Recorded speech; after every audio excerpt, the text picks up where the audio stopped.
Bismillahirrahmanirrahim. Assalamualaikum warahmatullahi wabarakatuh. Selamat pagi atau selamat siang dan selamat malam Pak Khairul Anam serta teman-teman. Di sini kami kelompok 4 akan mempresentasikan hasil diskusi kami mengenai wawasan Nusantara. Next.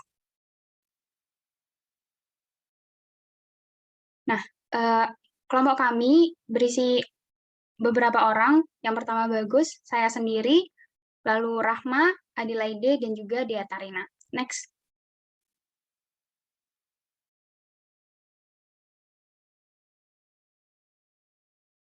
Kepada teman saya yang bertugas, saya persilakan.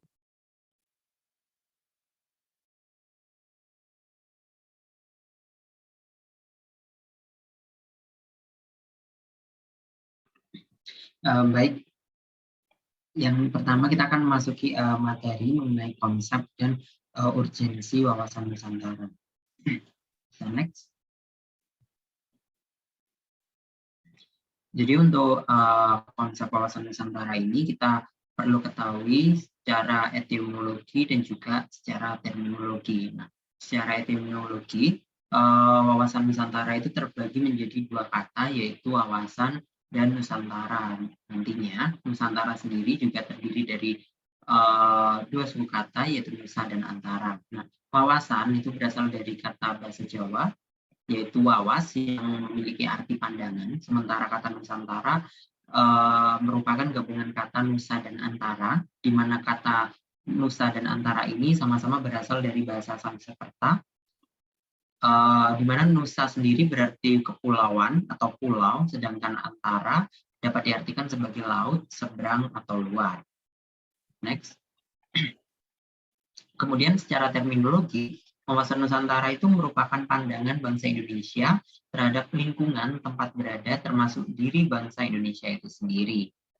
Next. Lalu apa sih arti penting dari wawasan Nusantara itu? Jadi wawasan Nusantara memiliki peranan penting untuk mewujudkan persepsi yang sama bagi seluruh warga negara Indonesia, di mana perbedaan persepsi, perbedaan pendapat, dan friksi-friksi antar kelompok dalam konteks sosiologis, politis, serta demokrasi itu dianggap hal yang wajar dan sah-sah saja. Hal di atas justru diharapkan dapat menghasilkan masyarakat yang dinamis dan kreatif, sinergis, untuk bisa saling menyesuaikan menuju integrasi bangsa. Next. Baik, untuk yang selanjutnya yaitu menggali sumber historis, sosiologis, dan politik tentang wawasan Nusantara. Next.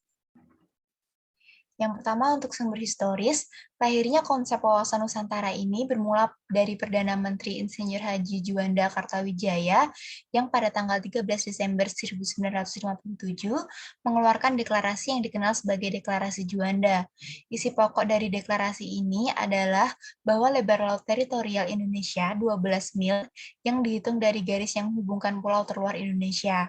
Dengan garis teritorial yang baru ini, wilayah Indonesia menjadi satu kesatuan wilayah, dan laut di antara pulau bukan lagi sebagai pemisah, karena tidak lagi laut bebas, tetapi sebagai penghubung pulau. Next.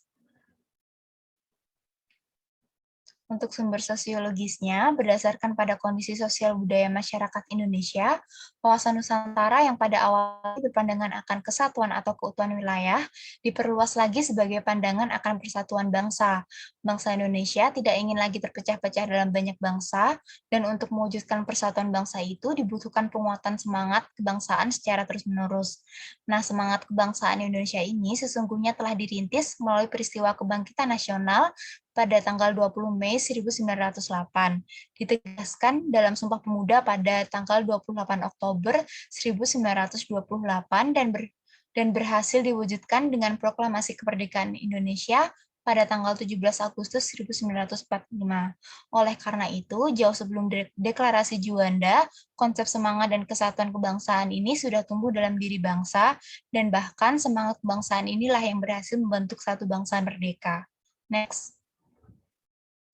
Yang terakhir untuk sumber politik, geopolitik secara tradisional ini didefinisikan sebagai studi tentang pengaruh faktor geografis pada tindakan politik. Geopolitik ini dimaknai sebagai ilmu penyelenggaraan negara yang setiap kebijakannya dikaitkan dengan masalah-masalah geografi wilayah atau tempat tinggal suatu bangsa.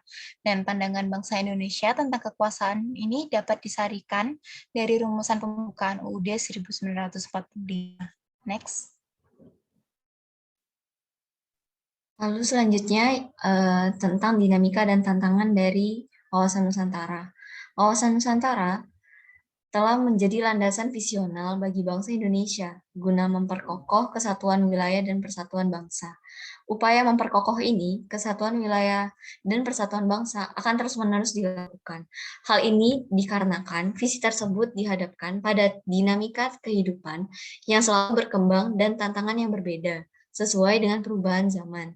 Lalu, dinamika yang berkembang, itu misalnya jika pada masa lalu penguasaan wilayah dilakukan dengan pendudukan militer, maka sekarang ini ditekankan pada upaya perlindungan dan pelestarian alam di wilayah tersebut.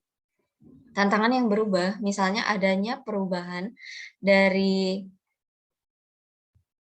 kejahatan konvensional menjadi kejahatan di dunia maya.